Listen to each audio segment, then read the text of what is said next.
Miles found himself feeling listless. Reading was fun, and exploring the ship had its own kind of excitement, but in a way, he was just existing on this ship. There was no purpose behind his days. Was that enough? Not that he wanted to go back to being an abused deckhand for a bunch of pirates, but he felt like there must be something more for him to do than just read and explore.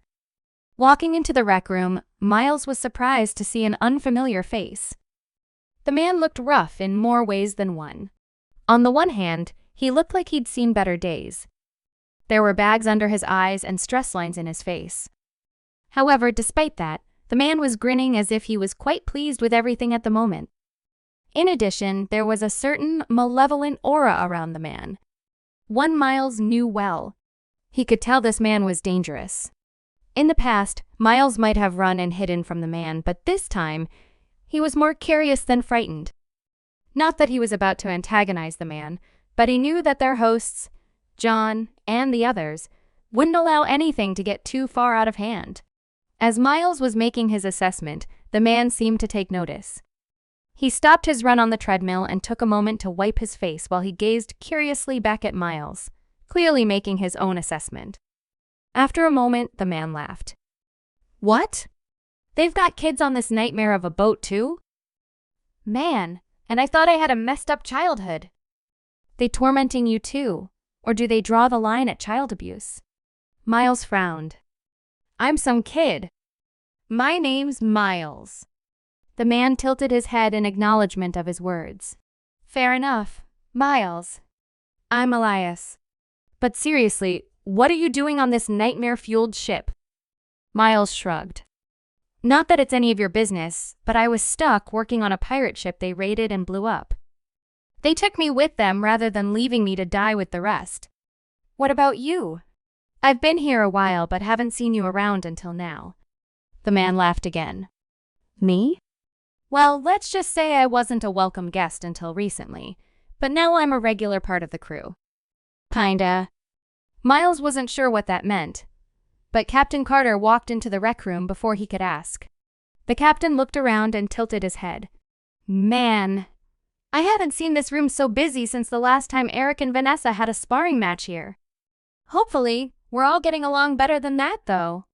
He directed a stern glare at Elias as he said the last bit. Elias just grinned in response. "Well enough, I suppose. Apparently, the lad and I have a similar background. Sorta anyway. But don't worry, I'm looking to get on our host's bad side again anytime soon. I'll behave myself for now." Just what the hell did that mean? However, Miles knew better than to think he'd get any answers and decided to nod in agreement. "I was just talking to Mr. Elias. There's not much else to do about here." Carter nodded. "Fair enough, so long as everyone is on their best behavior." Another pointed look was sent Elias's way, leaving no question about who his words were directed toward. Perhaps they might have gone back and forth a few more times, but that was when a voice came out over the comm system. "Captain, you might want to come to the bridge.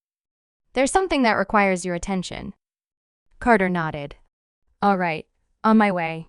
He then gave the two of them one more look before turning and leaving. Elias shook his head and chuckled. "Well, looks like you've got people looking out for you and some pretty powerful friends at that." "Lucky you." Miles smiled sarcastically. "Yeah, my life's all sunshine and roses." The man shook his head. "You don't know the half of it. /" Carter worked his way to the bridge, still somewhat unsettled at the thought of leaving the kid and the ex-pirate captain alone together. Of course, they weren't really alone. No one on board the ship ever was, and he knew the three Sybils would keep the kid safe enough from any immediate dangers. Elias might not be the most ethical man ever to live, but he was smart enough to know what would happen if he harmed a hair on the kid's head, and self-motivated enough not to test that theory. The better question was, what had come up that warranted his immediate presence on the bridge? There were none of the usual vibrations that indicated they were shooting or being shot, so he decided to walk rather than run, but curiosity ensured he maintained a brisk pace. All three Sybils were waiting for him on the bridge, and Alan was on the view screen. Carter greeted them with a brief, "Hey, what's up?" Alan shook his head.